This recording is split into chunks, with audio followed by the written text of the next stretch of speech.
Okay, so golden rule in the listening test. Not only listening, but also reading. You have to extract your answer exactly the way they are presented in your passage or in your recording. Okay? The questions are going to be paraphrased versions of what you hear from the recording. However, your answer should still be what the recording says. So do not change. You're not allowed to paraphrase. The only time that we have to change the form of the word is because of grammar.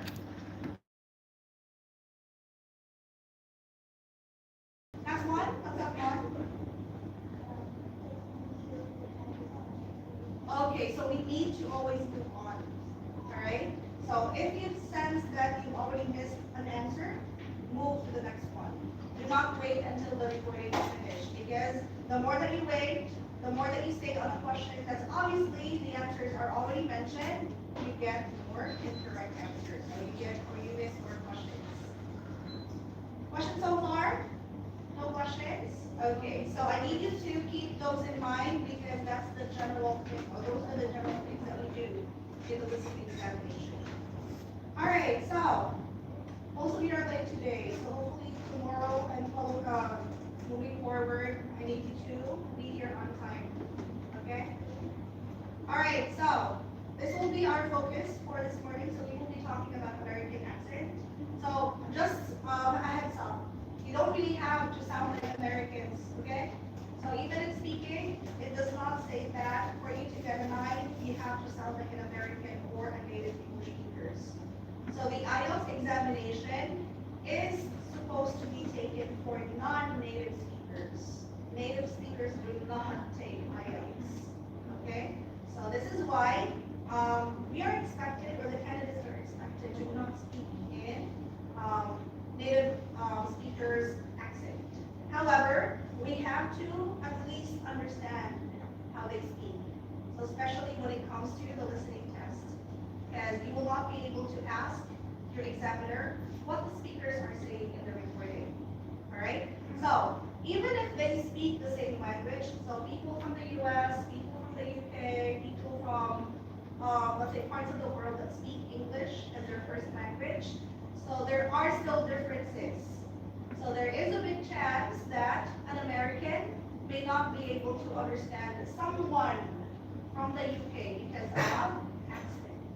Okay? So at least we know the differences, because they do not only differ in accent, they sometimes also differ in vocabulary. Alright? Okay. Alright, so first one, let's have Ken. Can you read?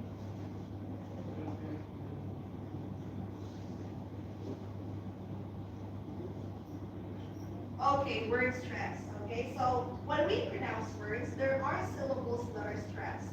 So for example, how do we read this word? Let's have Nate.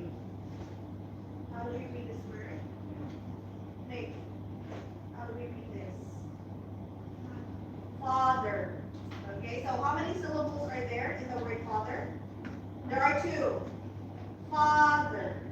Okay, so when we read this word, we put emphasis on the first syllable, father. Okay, so this is what we call stressing.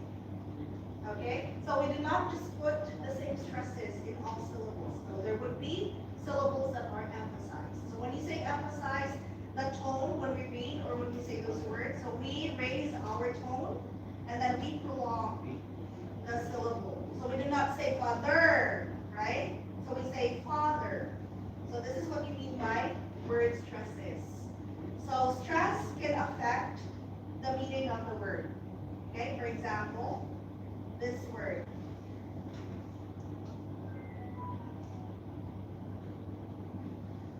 Okay, so who would like to read this word? Let's have Talan.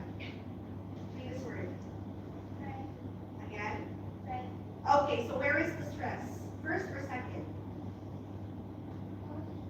Okay, so we can read this word as present. Okay, present.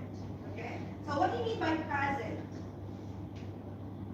What's the meaning of present? Okay. What's a present? present? Gift, right? Okay. So present can mean a gift, okay? But there's actually a different pronunciation for present. So this one. How do you read this? Okay, so this word can also be pronounced as present. Okay, so present, this is a noun, but when we read it as present, it becomes a verb. So the verb present, what does it mean? What's the synonym for the word present? Present. Synonym for the word present. Okay, so yes, show. I would like to present, I would like to show. So, same spelling, right? But different pronunciation. So different meaning. So there. So that's how pronunciation, accent affects meaning of words. Okay? So even if you know how to spell a word, so if you do not know that there are more than one type of pronunciation, so you might miss the correct answer. Or you may miss how to write the correct spelling of an answer. Okay, next one. Let's have B. Be red.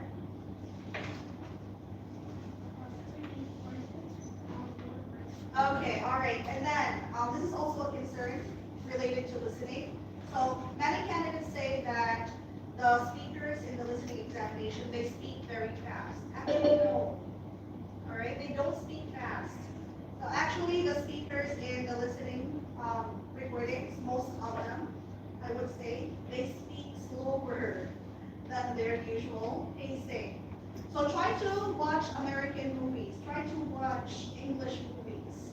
So if you notice, they speak much faster.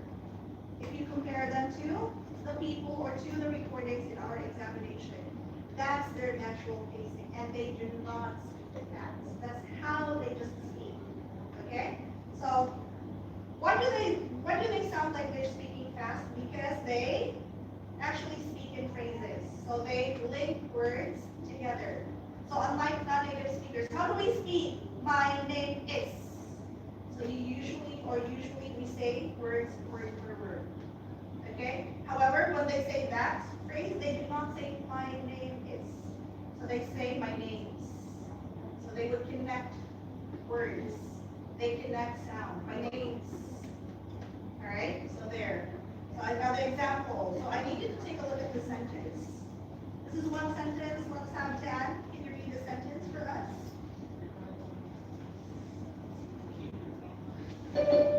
Okay, so there. You don't really have to read fast. You have to just put these together. Relying on vitamins. You don't say relying on vitamins. Relying on vitamins to keep you healthy is really important. So there. Alright, so most non-native speakers, they would say relying on vitamins to keep you healthy is really important. So there. So you may say that you're just speaking using enough speed, but actually that's too slow.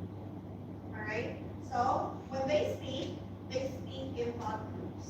So they speak in phrases and then they connect sounds. So that is why you think they're speaking fast. Actually not. Okay, that's just how they sound. That's just how they speak. Alright, so let's try. What I need you to do is to put these together and then put a pause, or let's say pause when you see this. Let's have that. Can you read?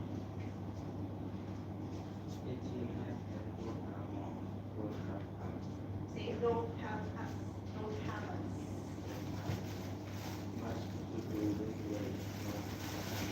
Okay, so there. So for example, this phrase, have as much. So you do not say have as much. Have as much to. Have as much to do. There. Okay? That's one of that. Number 2. Pitch. Pitch emphasis.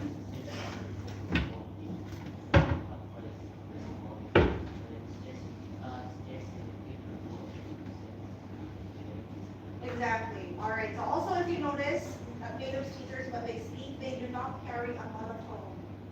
So they do not sound as if they're robots. My name is, I live in, my name is, I live in. Alright, so there. So, and then also, just a tip.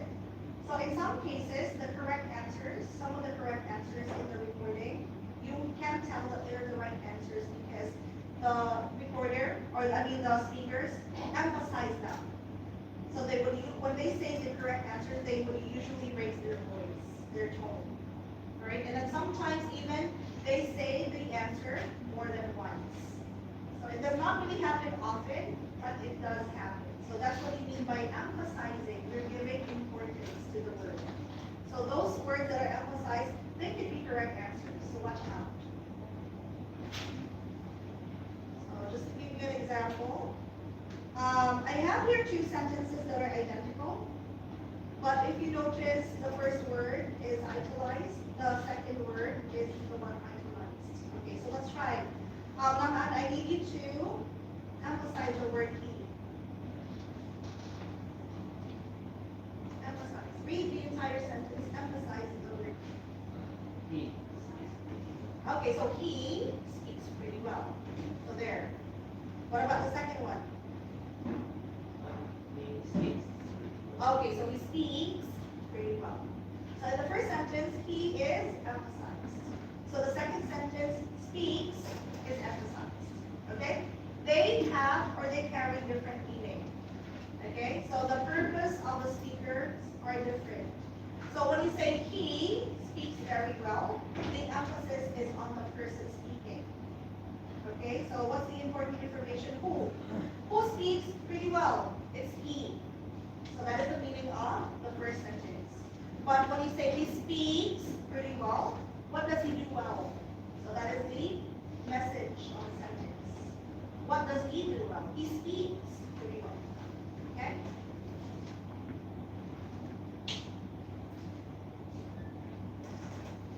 Next one.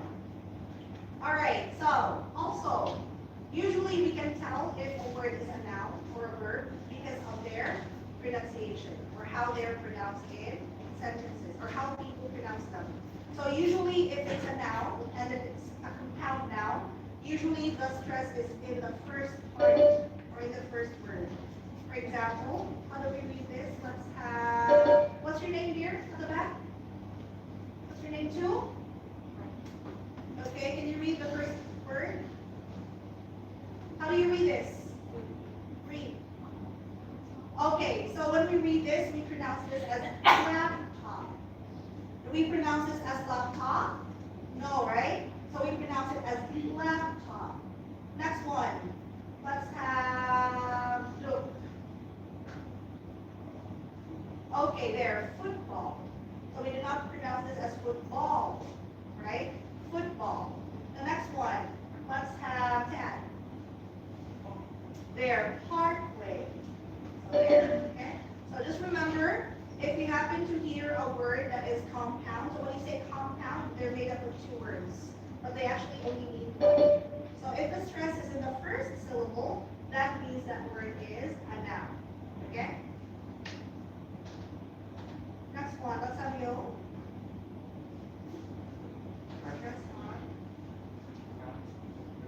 Okay, what is a phrasal verb again? So they are verbs that are made up of 2 or 3 words. So these are examples of phrasal verbs. So for verbs, usually when you say them, let's say the stress is actually on the second word. And we don't actually put them together, unlike compound nouns. So they are 2 separate words. Okay? So can you read this word? Okay, so we do not say word cow. We say word cow. Okay? What about the next one? Again, do we say sing? Sign. Okay, so how do we say this? Sign in. Right? We do not say sign in. Sign in. Okay? Next one. Let's have fun. How do you read this? Okay, come over. We don't say come over. Come over. Last one. Let's have fun.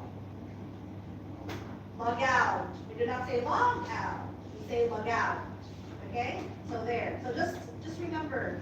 So if you happen to hear a word, let's say a compound noun or a phrasal verb, so you can tell if it's a verb or a noun because of how they're pronounced. Okay? Next one. Let's have a look at. That was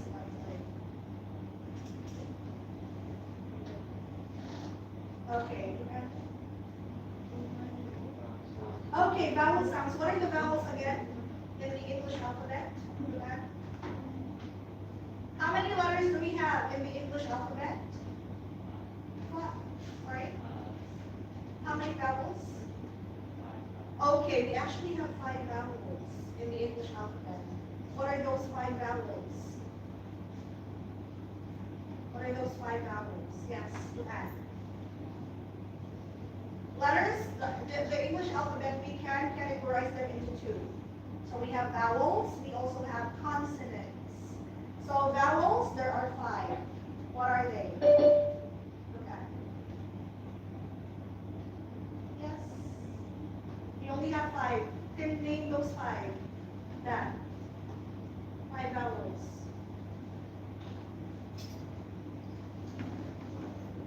What are the 5 vowels again?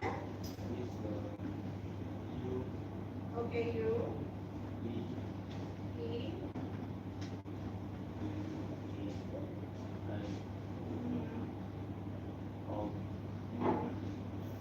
okay, so there. So these are the 5 vowels of the English alphabet. Okay? A, E, I, O, U. So you have to know the sound of each vowel because this will somehow help you identify what kind of word is missing when it comes to completion questions. Okay? For example, let's say the word.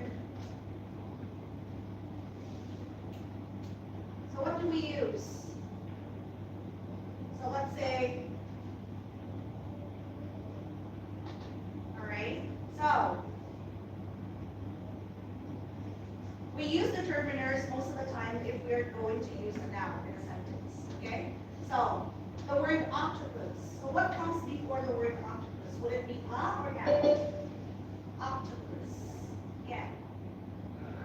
An octopus. So there you go. All right. So usually if a word starts with vowel sound, so if there is a determiner, usually it would be an an.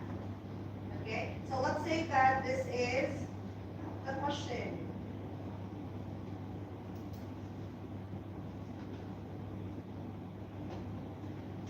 Okay, so there. Let's have someone read. Let's have someone try to read the sentence. Okay, so what kind of word comes next? She was given an blank. It has to be a. What kind of word? We still will not be able to tell what's the exact word, but we can already guess. What kind of word is it? Yes, it should be a noun. What else? So this one should be a noun. What else? Sorry? Is it one or more than one? Only one. So this noun should be singular. What else? And it should start with a vowel sound. Okay? Whatever this word here, this has to start with a vowel sound. Okay? For example, let's say if the question, if this is your answer. Is this correct, Tan? No, definitely not. So the sentence does not make sense, and then also right starts with a consonant sound. Okay? However, if this is your answer, do you think this is going to be possibly correct? Come on. This one. Do you think this will be correct? She was given an invitation. Yes, this is possibly correct. So logically speaking, they make sense. And also, invitation starts with a consonant, a vowel sound. All right? Questions? No questions on this? Okay. Next one. All right. So also, American accent. Most Americans, they use this sound, schwa sound. All right. So when you say schwa sound, we do not pronounce the vowels between consonants. For example, how do we read this back? Okay, so instead of saying position, so they read it as position. So they do not pronounce O and then I-O-N, and I and O. So position. So this is very common in American accent. The next one, what's that read? You gonna read? How do you read this? I'm sorry. Okay, corruption. They do not really say corruption. So they would pronounce it as corruption. Okay? So there. So this is a very common sound in American accent. Okay, so this time let's talk about American T. Okay? So I will be letting you hear, or I will show you a short video on the T sound. Well, let's say it's R. Sorry, it's R sound. In this American English pronunciation video, we're going to learn how to make the R consonant sound.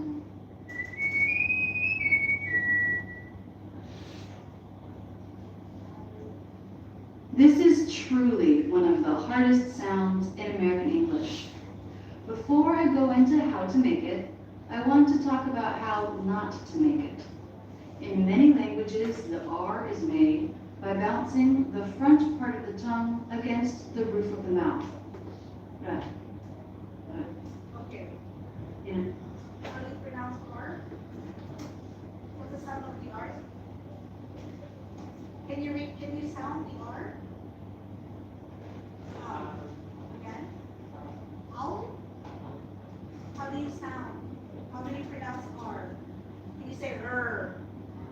Again? R. Okay. Okay. In American English, this sound is the T or D between vowels, but it's quite different from the American R. There, that's American R, okay? Not okay, that's not American R. So we say not Again, naman. Okay, what about that? Okay, come on. Okay, not L, okay? But you should be able to hold out the American R. There, Consonant is voiced. There are two ways to make this sound. In the first way, the front part of the tongue pulls back and up, like this.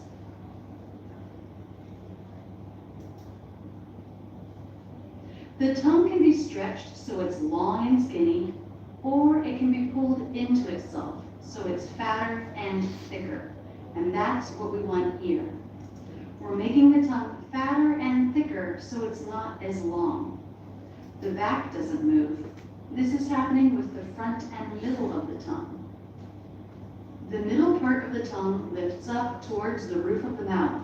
You can touch the sides of the tongue to the sides of the roof of the mouth here, or to the inside or bottom of the side teeth here.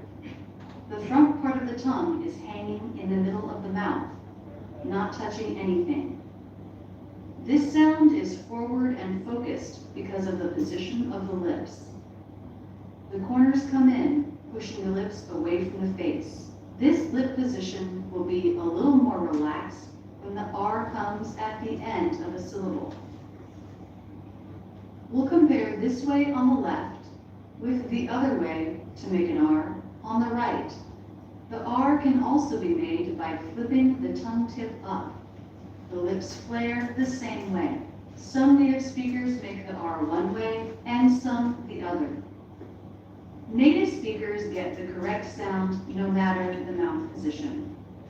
But I found that non-native speakers often drop the jaw too much in this second method, and it makes the sound hollow. The jaw doesn't need to drop very much for this sound. So keep this in mind as you work on one of these two methods.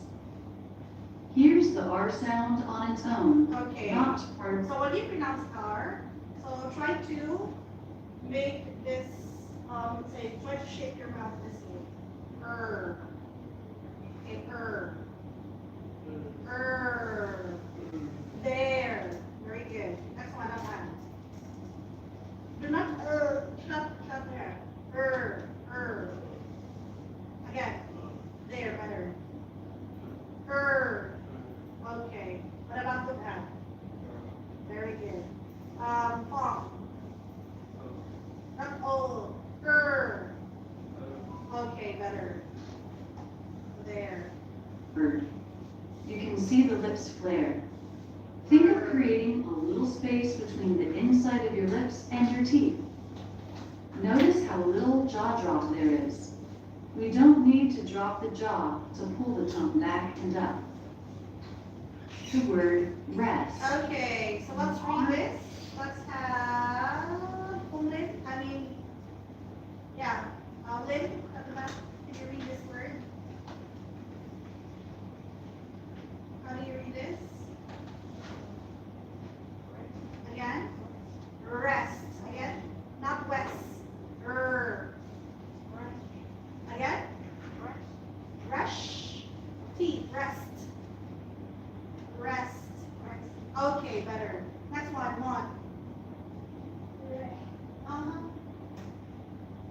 Rest.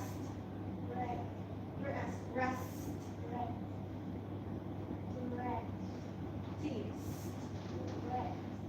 Okay. Again? Okay. Next one, please. How do you read this?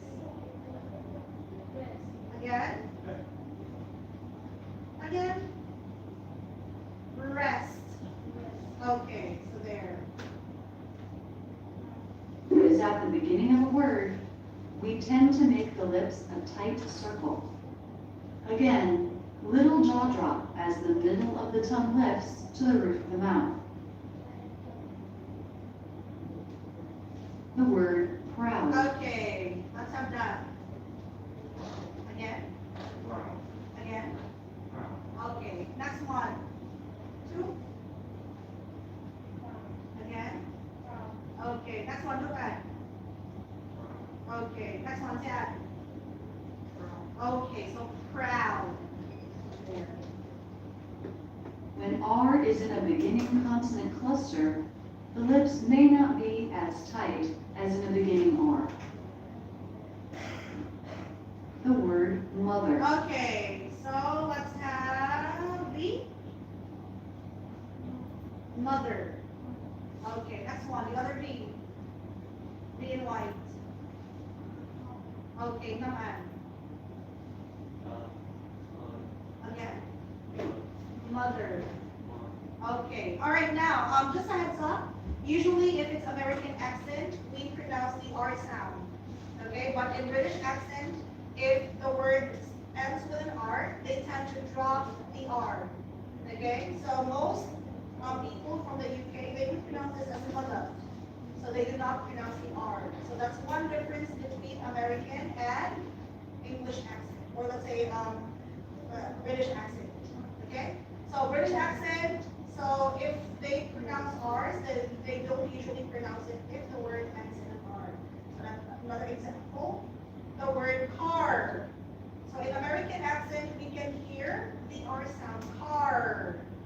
But in British accent, they take out the R. So they would pronounce it as car. Okay? So there, so that's one difference. Next one. At the end of a syllable, the lip position for the R is definitely more relaxed than a beginning R, but the lips still flare. Here we compare compare the lip position of the beginning R in rest, above, to the ending R in mother, below. The ending R lip position is much more relaxed. Thinking about the lip position will help you make a better R sound. As you work on this consonant, practice very slowly, thinking about all three things at once. Very little jaw drop, the tongue position, and the lip position. Okay, so there. So that's how you pronounce American R. Okay? All right. Now this time, spelling. Okay, so when it comes to spelling, so there are actually cases wherein there's more than one correct spelling when we spell the word, or when we spell a word. So for example, these words, so ization. So instead of writing Z, or instead of using Z, we can actually take out the Z and then change it to S. All right, so civilization, organization, authorization. So this is how American English spells these words. However, in British English, they add or they use S instead. Okay, so whichever is which, both are correct. Okay, same as with T-E-R and T-R-E. Okay, for example, who can spell the word liter? Let's have that. How do we spell the word liter? 5 liters of water. Liter. The word liter. Yes. L-I-T. Double T. Okay, so liter. So there. 5 liters of water. However, we can also spell it this way. Liter. So both are correct. Okay? Another example. The word meter. Let's have it. How do we spell meter? Meter. Spell it.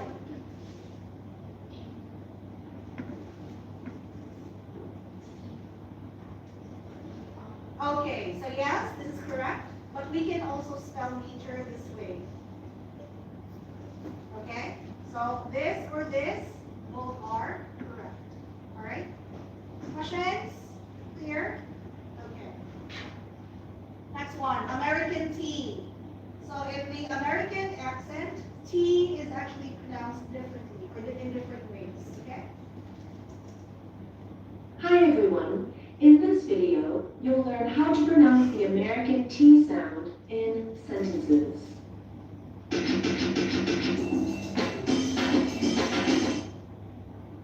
The American T sound is unique.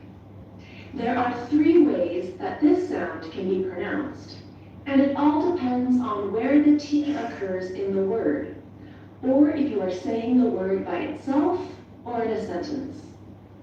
There are some rules about what type of T pronunciation a native speaker will use, and I reviewed those in a previous video. I'll give a quick recap of the rules now, but I'd suggest you go back and watch that video if you haven't seen it. In some words, the T is pronounced like this. Okay, so there. So normally when we pronounce T, we just say okay, there. Okay? So that's what we call true T sound. Okay? This is probably the way that you learned to pronounce it. This T is called the true T, or the released T. The tongue tip comes up to the bumpy ridge behind your front teeth. Air builds behind the tongue, and then as the tongue comes down, the air is released.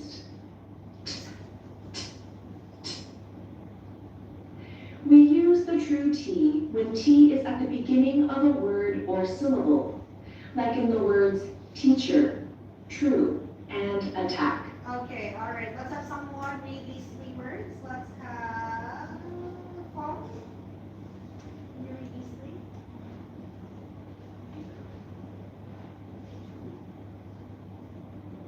Okay, very good. So that's how we pronounce T in those words, okay? Usually, if a word starts with a T, we pronounce T in its true form. So teacher, true, attack. Okay, or if the syllable or if the stress is on that syllable. We also use the true T when T is part of a consonant cluster, Okay. like the TR in tree and the STR in street. Okay, all right, so let's have another person read this. Let's have Taban. How do you read this? Again? Is it T? It's not T. Tree. And street. Street. Okay, let's have Ken. Ken.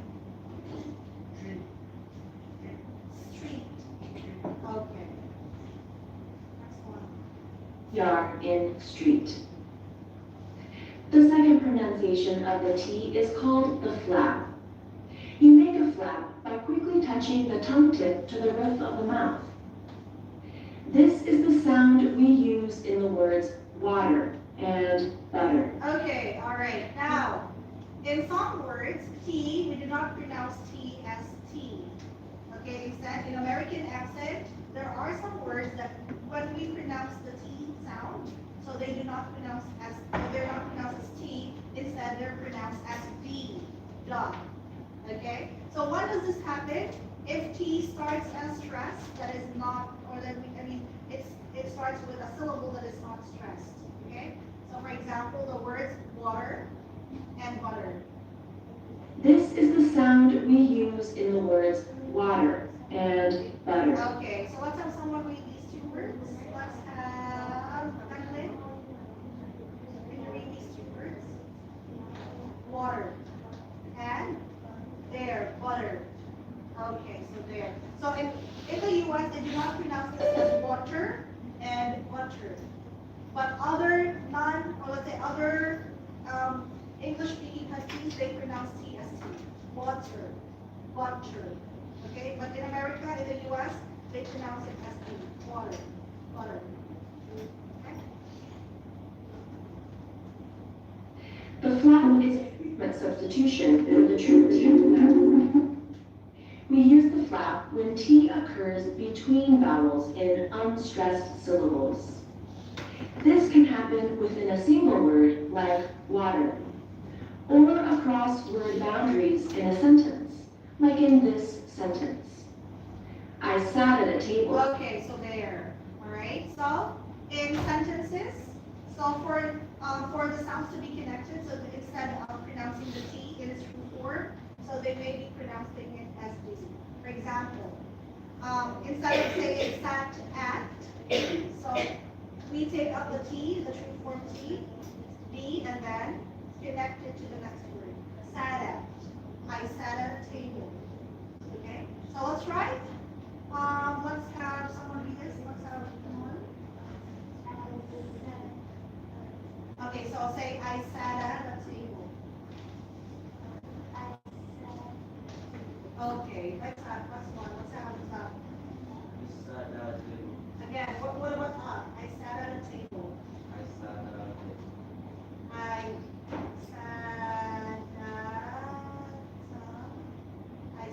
at a table. Okay. That's what I'm at. I sat at a table. Okay, so there. So you may be saying that, or you may be thinking that they pronounce really fast. It's actually not the case. They're just liaising. They're connecting sounds. Okay? So one way for them to connect sounds is they use the flap T sound.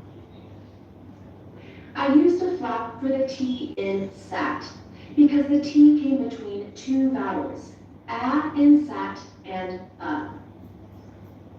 The third pronunciation of the T is called the glottal T or the glottal stop. You make a glottal stop with your vocal cords by quickly closing the vocal cords to stop the airflow. We use a glottal stop with Okay, everyone, maybe say up, up. Everyone, up. Again, everyone, up, up. Again, up. Okay, so there. So I'll give you some in examples. final unstressed syllables, like in the words written. Okay, there. these words. So in the US, they do not say that these words as written, content. So instead, they would pronounce it as written, written, cotton. Okay, who would like to try? Written, cotton. Okay, do not pronounce the T. Written. Up. Written. Oh, you pronounce the T. Written. Written. Written. Cotton. Again, cotton. Okay, let's have you go. Okay, there, headed. Cotton.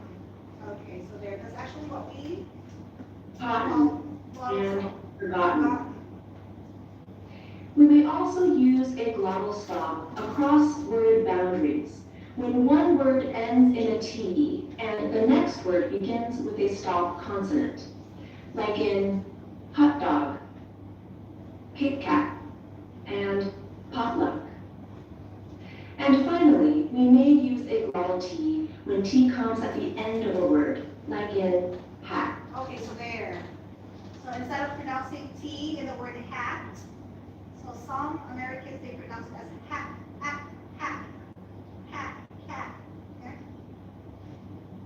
Let's practice these 3 T sounds in sentences. I'm going to say a sentence, and I want you to decide which T I used. I'll say the sentence at my normal pace, and then I'll say it slowly. Don't worry if you don't have the rules memorized. Try to rely on what you hear. Put it on the table, please. Okay, so put it on the table, please. Let's see if we're in online. We have a number. Okay, let's have Lynn. Can you read the sentence? Again, so instead of saying put it on, put it on. Or put it on. Okay, so there, put it on the table, please. Again. Put it. Okay, put it on. Put it on the table, please. Okay, next one. Let's look at it. Put it on the table, please. Again. Okay, very good. Last one, go. All right, so there you go. So you can even do this in speaking, right? So next phrase. It also uses that. Oh, that fruit is rotten. Okay. Next one. Let's have Sam. Again. Do you say fruit is? Fruit is.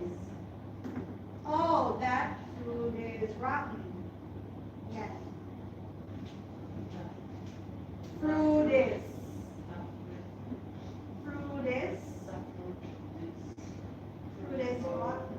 Again. Okay, so oh, that fruit is rotten. Okay, next one. Oh, yeah. Okay, next one. Let's have 2. Okay, very good. Last one. There, okay? Next one.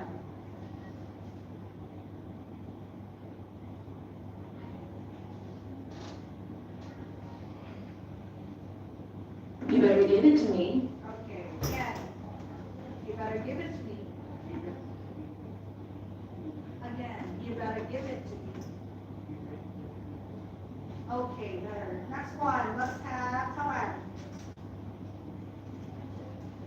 on. Okay, so instead of saying give it, you say give it. Again, you better give it to me. Okay. How do you read this again? Better. Better. You better give it to me. Okay, so there. So, Again, you don't really have to sound like that, so we cannot really sound exactly like that because we're not native speakers, okay? But at least you know how they pronounce words, because remember, in the listening examination, we do not have scripts. We only listen to them. And we cannot ask the recording to be played once again. You only are going to listen to the recording once only. Okay? Questions? You have any questions? All right, so this time, I need everyone to get a sheet of paper. So I'll give you a quick practice before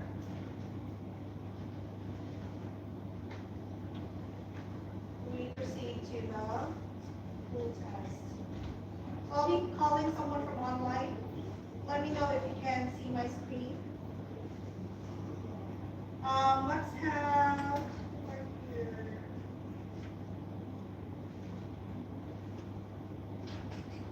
Okay, Miễn 0725, are you there? Yes. Can you see my screen? Yes, Virginia. Okay, so everyone, I need you to number your paper from 21 to 30. Number your paper from 21 to 30.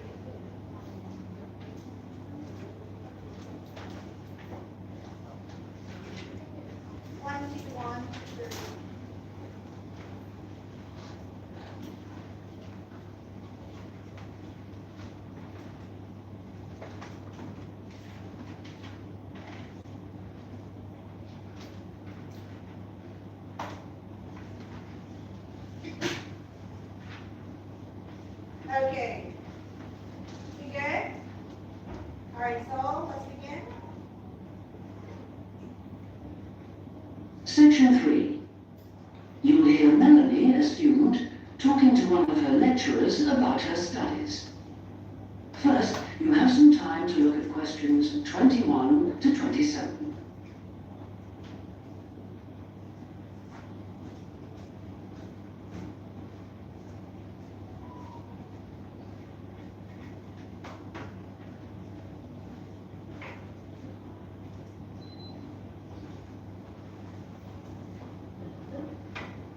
Now listen carefully and answer questions 21 to 27.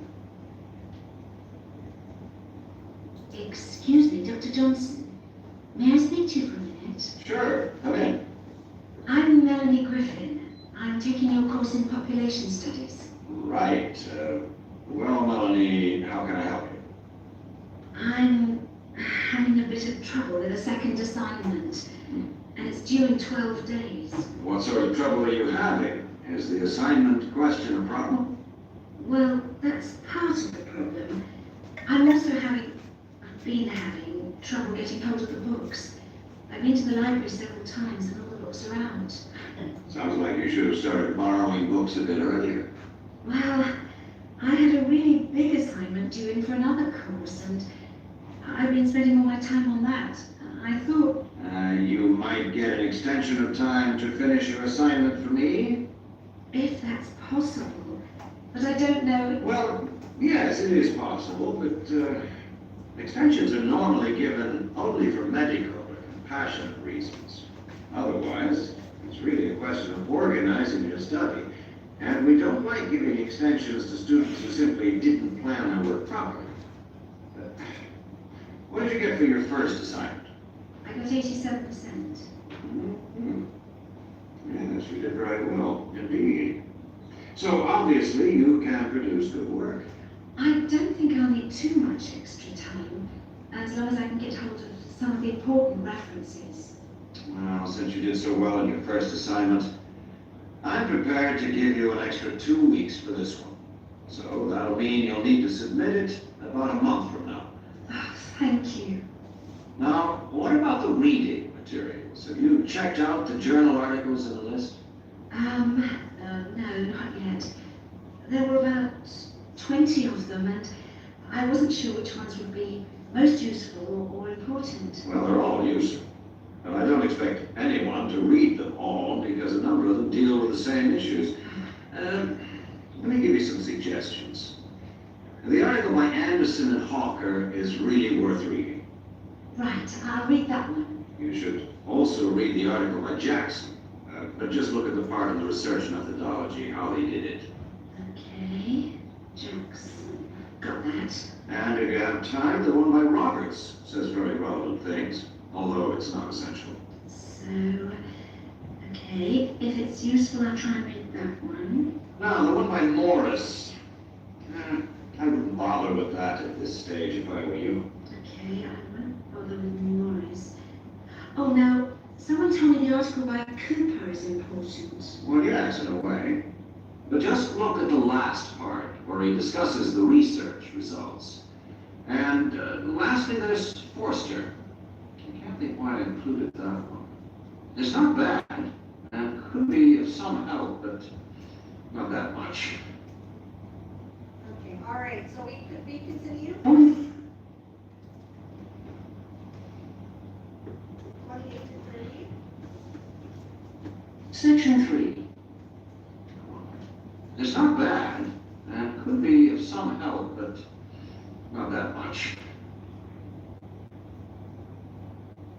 Before you hear the rest of the conversation, you have some time to look at questions 28 to 30.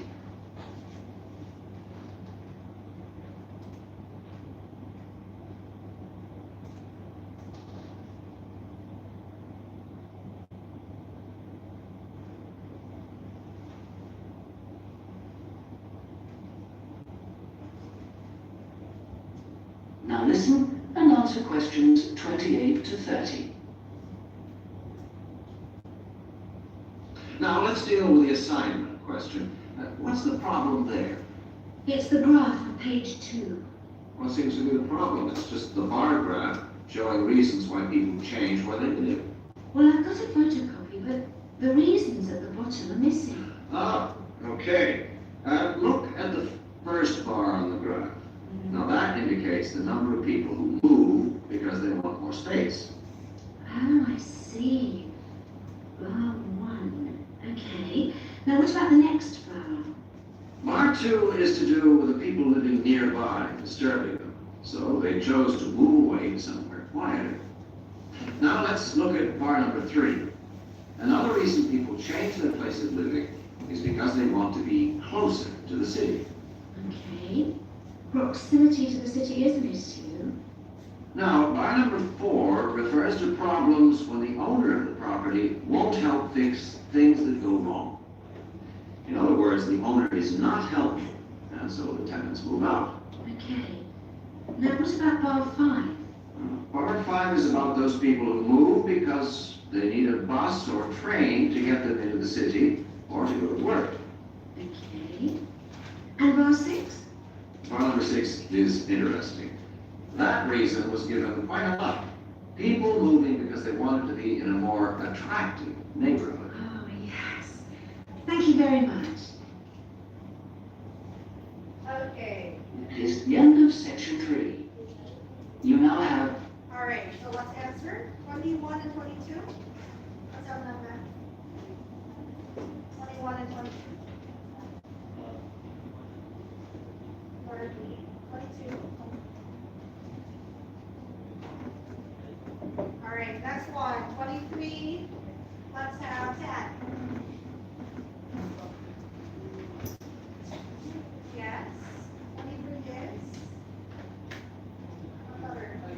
Letter A. That 24.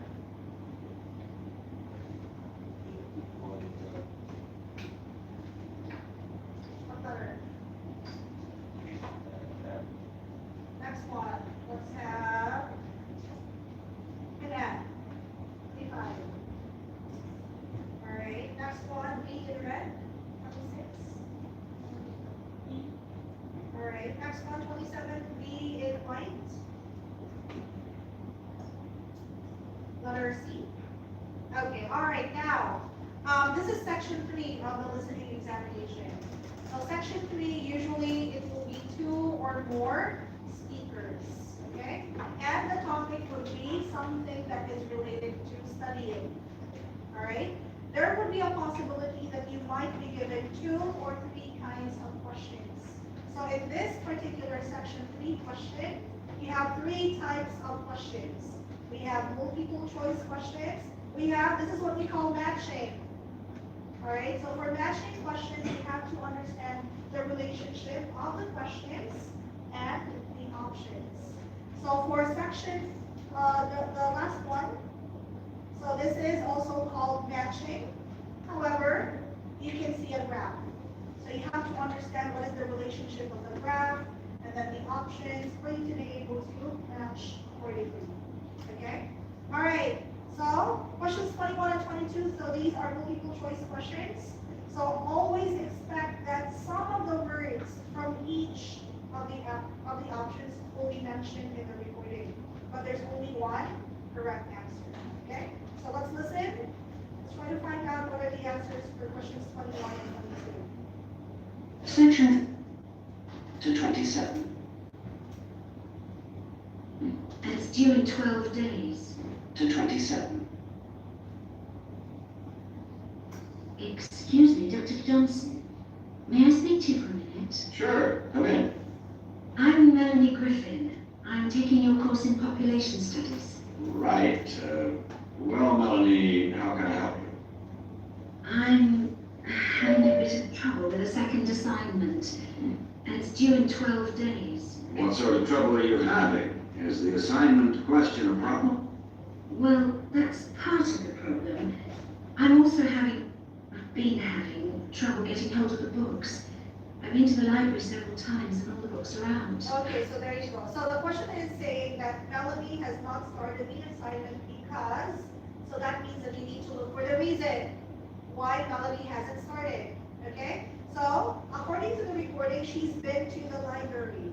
So you hear the word library, it's part of option C. However, if you're going to read option C, it says she hasn't spent time in the library. So this is opposite the information from the recording. So you hear the word library, but according to the recording, so Melanie actually went to the library. Option C, she hasn't spent time on the library. So is letter C a correct option? It's not a correct option. So you hear some of the words, but it does not match the information of the recording. Okay, so let's continue. Sounds like you should have started borrowing books a bit earlier.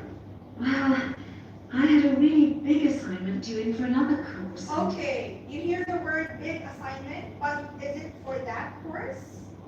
For another course? So letter B, is this correct? It's actually not correct. Okay, so the correct answer is actually letter A. So, I've been spending all my time on that. So I there. thought, You might get it. she's spending more of her time on that course. So she was doing work for another course. So this is the reason why she hasn't started the assignment. Okay? So again, you have to understand what each option says for you to be able to get the right option. So next one. Extension of time to finish your assignment for me? if that's possible, but I don't know. Well, yes, it is possible, but extensions are... Reasons. So according to the lecturer, so there are reasons that she may be excused. But what reason would that be? So we have three, all right? So which one? Normally given only for medical or compassionate reasons. Okay, so for medical and compassionate reasons, so medical, so if they, okay, illness, medical, so something to do with health. Compassionate reason, so for, let's say if it's something, urgent, for example, accident, right? So the correct answer is actually letter C, not letter A. Okay, so those are the only excuses, those are the only reasons if that she may be exempted and be given extension. All right, next one. So for questions 23 to 27, what do you think is the connection, or what is the connection of the options to these people? Who are these people? Who are they? Who are they? Yes, who are they? Who's Jackson? Who's Roberts? Who's Morris? They are.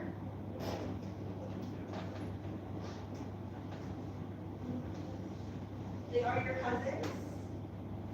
Who are they?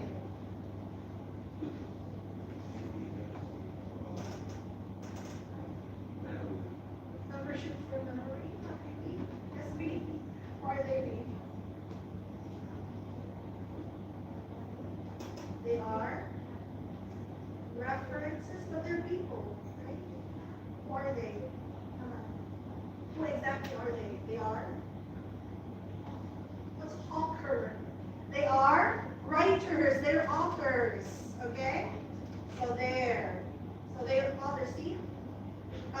They wrote articles, they wrote books, and in the recording, the lecturer actually gives comments on their work, okay? So these are comments about their work. We have to match the comments according to which author. Let's continue. A question of organizing, just obviously you can produce good work. I don't think I'll need too much extra time, as long as I can get hold of some of the important references. References. Well, since you did so well in your first assignment, I'm prepared to give you an extra 2 weeks for this one. So that'll mean you'll need to submit it about a month from now. Oh, thank you. Now, what about the reading materials? Have you checked out the journal articles and the list? Journal articles. No, not yet. There were about 20 of them, and I wasn't sure which ones would be most useful or important. Well, they're all useful, but I don't expect anyone to read them all because a number of them deal with the same issues. Let me give you some suggestions. The article by Anderson and Hawker is really worth reading. Right, I'll read that one. You should also read the article by Jackson. But just look at the part of the research methodology. how they Okay, did so only look at the part of the research methodology. So question 23 should be letter E. So there. So that's why you have to listen carefully. So 23 is letter E. Next one would be Roberts. What does the lecturer say about Roberts? Okay, Jackson. Got that. And if you have time, the one by Roberts says very relevant things, although it's not essential. So, okay, if it's useful, I'll try and read that one. Okay, so No, Roberts is useful. What's useful? It's actually letter B. Not letter F. So this should have been letter B. Next one. And Morris. Morris. I wouldn't bother with that at this stage. Okay. I won't bother. So what do you mean by I won't bother? Which letter would that be? I won't bother. Yes, Banana. If someone say don't bother reading, what does that mean? Not bad. Don't read. So question number 25 is actually letter G. Do not read it. I won't bother reading it. Okay? Next one. Cooper. Morris. Oh, now, someone told me the article by Cooper is important. Well, yes, in a way. But just look at the last part, where he discusses the research results. Last part. What do you mean by last part? What's the last part? Last part? Yes. Conclusion is letter F. So Cooper, it should have been letter F. So what about Forster? And lastly, there's Forster. I can't think why I included that one. It's not bad, and could be of some help, but not that much. Okay, so not that much means letter C, limited value. Okay, so check your work. So 21 to 27. So I think nobody got perfect. You got perfect? Okay, good. Alright, so remember your scores. You will add it later together with the rest of the answers. Okay, so this side, chart. So you happen to see a chart, but this is actually a matching question. So you have to understand what does chart or how do we use the chart in order to answer questions 28, 29, and 30. What is the chart about? What's the chart about? It's about? Okay, reasons for? Okay, so reasons for changing accommodation. So you happen to see how many bars? There are 6 bars. Do we know what each bar represents? We don't. That's why these are the reasons we have to match them with their corresponding bar. Okay? So let's listen. Section 3.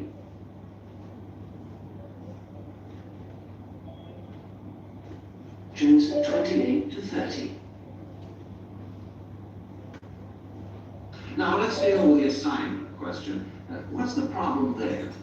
It's the graph on page 2. Graph. What's supposed to be the problem? It's just the bar graph showing reasons why people change where they live. Well, I've got a photocopy, but the reasons at the bottom are missing. Ah, okay. Look at the first bar on the graph. Okay, Now, first that bar, letter indicates the C. number of people who move because they want more space. Space. If you happen to see letter C, C stands for space. 28, the next bar. Now, what about the next bar? Bar 2 is to do with the people living nearby, disturbing them. So they chose to move away somewhere. People, because of people nearby disturbing them. So what do you think is the right answer? People nearby disturbing them. Letter D, neighbors, noisy neighbors. Letter D. Okay? Next one. They're quieter. Now let's look at bar number 3. 3 is Another letter reason D. people change their place of living is because they want to be closer to the city. Near, closer. Proximity to the city is an issue. Now, bar number 4 refers to problems when the owner of the property won't help fix things that go wrong. Okay, owners of the property. Owners. So what do you think is the correct answer for 29? Owners that do not help. Letter H, owners. Rent property. Okay, landlord means owner. Owner of the building, owner of the house. Uncooperative meaning to say they're not helpful. So correct answer for 29 is A. Okay, next one. In other words, the owner is not helpful, and so the tenants move out. Okay. Now, what about bar 5? 5. Bar 5 is about those people who move because they need a bus or train to get them into the city or to go to work. Last one, number 3. And bar 6? Bar number 6 is interesting. That reason was given quite a lot. People moving because they wanted to be in a more attractive neighborhood. Okay, they want to be in a more attractive neighborhood. So what do you think is the right answer? Environment. So they want to have a better environment. So there you go. So I need you to put your answer, put your scores together. So 10 points. 10 points, and then send your score here. You don't have to send it to everyone, send it here. Let's run a check. Okay, good. We have someone who got 10. Who else? Okay, we have Lynn and we have that. Who else? Yeah, what's your score, Ken? What's your score? Okay. Okay, we have Map and who else? We have Juan, D. Good. Another D. What about Mark? What's your score? Your score? Alan, your score? Okay, there. So that is a typical listening section 3 question. So actually the answers or the exam is not really that difficult, but you have to multitask and you have to always be prepared for clarification. Okay?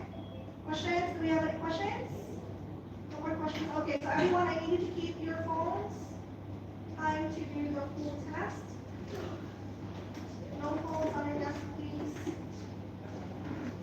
Close sites, close other sites.